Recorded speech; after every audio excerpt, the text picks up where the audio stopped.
Pinterest और Yelp के बाद दो मजीद सॉफ्टवेयर और प्लेटफॉर्म्स ऐसे हैं जिसके बारे में आपको बताना चाहता हूँ इस सेशन में बड़ा ब्रीफली। उनका नाम है रेडिट और स्नैपचैट। स्नैपचैट शायद आपने सुना है पहले, इसके बारे में हम बाद में बात करेंगे। पहले रेडिट को क्विकली देख लें कि रेडिट है क्या। रेडिट को अक्सर मैं कहता हूँ कि ये एक ड्राई सा ऑनलाइन अखबार है। अगेन, पाकिस्तान में हम इसको यूज़ नहीं कर रहे, इस वजह से इसका इतना ज़्यादा इंटीग्रेशन भी नहीं है और यूजेज भी ज़्यादा नहीं है। लेकिन नॉर्थ अमेरिकन रीजन में, यूरोपियन ममालिक के अंदर रेडिट का इस्तेमाल काफ़ी हो रहा है। What exactly Reddit is? Reddit is a community-based content aggregator. Aggregator is a very difficult word. आप बस इसको इस तरीके से जहन में रखें कि अगर आप वेबसाइट पे जाएं तो आपको जो कंटेंट नज़र आ रहा है ये एक अखबार की तरह का है। लोग पोस्ट कर रहे होते हैं, उसको लोग रीड कर रहे होते हैं। इसमें और मज़ीद क्या क्या चीज़ें होती हैं रेडिट के अंदर? रेडिट के अंदर लोग पोस्टिंग के साथ साथ प्रोफाइल बना रहे होते हैं अपना, जिन्होंने प्रोफाइल बनाना है। प्रोफाइल के बाद उसके बाद उसमें अप वोट और डाउन वोट होता है। जिस तरह फेसबुक में सिर्फ लाइक का बटन होता है, रेडिट के अंदर आप लाइक भी कर सकते हैं और डिसलाइक भी कर सकते हैं। रेडिट उसको कहता है अप वोट और डाउन वोट। और अगर आप रेडिट की वेबसाइट पे देखें तो जो ट्रेंडिंग आपके सामने जो टॉपिक्स आ रहे हैं, पोस्ट आ रही हैं, ये तमाम वो हैं कि जो अप वोट हुए और उनको अप वोट ज़्यादा मिले, जिसकी वजह से वो ट्रेंडिंग में लिस्ट के ऊपर टॉप पे आ रही होती हैं। इसके अलावा इसे अगर हम चल के देखें तो लोग कॉमेंट्स कर सकते हैं पोस्ट के ऊपर। सब रेडिट्स होती हैं, यानी कि पोस्ट के अंडर पोस्ट होती हैं, आप कर सकते हैं रेडिट को यूज़ करके। और लास्ट के अंदर एज एन अनोनमस आप इन पोस्ट्स को भी कर सकते हैं, यानी कि आप किसी को बताना नहीं चाहते कि मैं कौन हूँ और आपने वो चीज़ पोस्ट कर दी और लोग उसको पढ़ के मुस्तफ़ीद होते हैं, उसके ऊपर कमेंट कर रहे होते हैं। ये भी इंटरेस्ट बेस हो रहा होता है। आप कभी कभार अगर रेडिट पढ़ने की आदत डालें तो कुछ ऐसी स्टोरीज आपको बड़ी इंटरेस्टिंग वहाँ मिलेंगी जो लोगों ने अपनी रोज़मर्रा ज़िंदगी के बारे में पब्लिश की होती हैं और लोग उसको पढ़ के खुश होते हैं, कभी कभार कमेंट करते हैं और कमेंटिंग के साथ साथ उसके ऊपर लाइक और डिसलाइक हो रहा होता है अप वोट और डाउन वोट के तौर के ऊपर। लास्ट के अंदर जो पॉइंट है वो है कारमा स्कोर का। रेडिट के ऊपर हर पोस्ट का एक कारमा स्कोर होता है that is based on up votes and down votes and the overall reachability of that particular post जो रेडिट के ऊपर हो रही है।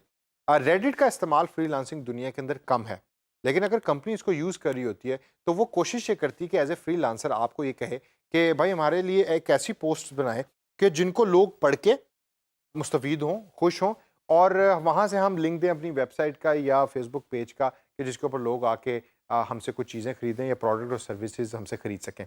तो एज ए फ्रीलांसर आपकी जॉब क्या होगी कि रेडिट के प्लेटफॉर्म को यूज़ करके आप इंटरेस्टिंग कंटेंट बनाएं और रेडिट के प्लेटफॉर्म के ऊपर उसको पोस्ट करें और पोस्ट करके उसके ऊपर ज़्यादा से ज़्यादा रीजेबिलिटी या रीडेबिलिटी लेकर आएँ। और जब रीडेबिलिटी ज़्यादा आएगी तो ऑटोमेटिकली आपकी कन्वर्जन रेट भी ज़्यादा बढ़ेगा।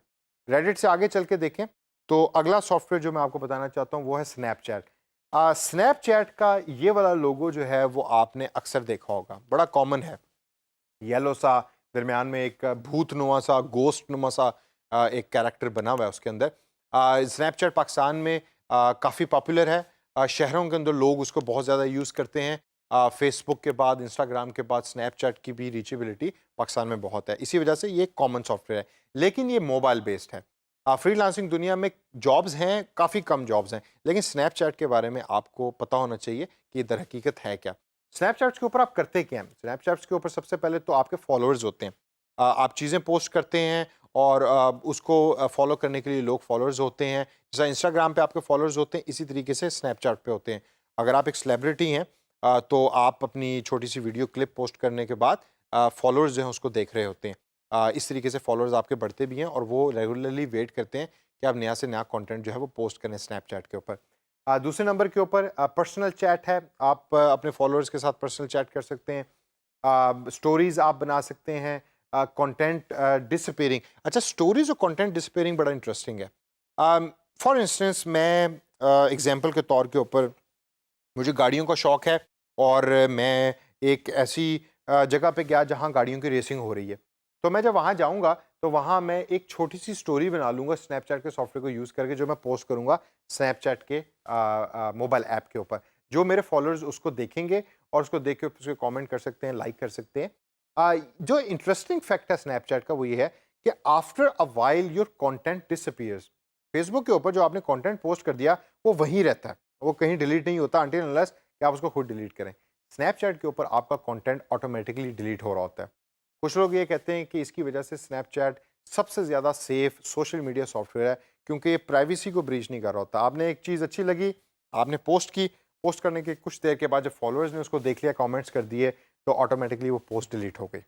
अब एज ए फ्रीलांसर आपके लिए ये ज़रूरी है कि क्लाइंट या कंपनी फ्रीलांसिंग वर्ल्ड के अंदर स्नैपचैट को क्यों यूज़ कर रही होगी। तो आइए उसके ऊपर नज़र डालते हैं थोड़ी सी। पहली जो सबसे बड़ी रीज़न जो मेरे एक्सपीरियंस के अंदर है, वो स्नैपचैट इसलिए यूज़ हो रहा होता है कि काफ़ी ऐसी कंपनीज़ हैं कि जो टारगेट कर रही होती हैं यंग कंज्यूमर्स को, यंग लोगों को। तो स्नैपचैट के ऊपर ज़्यादातर लोग हैं यंग। आपने अक्सर वीडियो देखी होगी कि आप ने अपनी एक छोटी सी वीडियो बनाई है और आपके सर के ऊपर रैबिट की तरह के जो हैं वो कान निकले हुए हैं, आपकी नोज़ अजीब सी हुई हुई है, स्टार्स चल रहे हैं आपकी वीडियो के ऊपर। ये तमाम स्नैपचैट के सॉफ्टवेयर को यूज़ होके हो रहा होता है। तो इसकी जो ज़्यादातर जो यूज़र बेस है, यूज़ करने वाले हैं, वो हैं यंग कंज्यूमर्स। तो अगर आपका एक ऐसा बिज़नेस है जिसके अंदर आप यंग लोगों को टारगेट करें, तो स्नैपचैट आपके लिए बड़ा इंपॉर्टेंट है और आप स्नैपचैट के ऊपर मार्केटिंग करें और उन यंग यूज़र्स तक पहुँचें।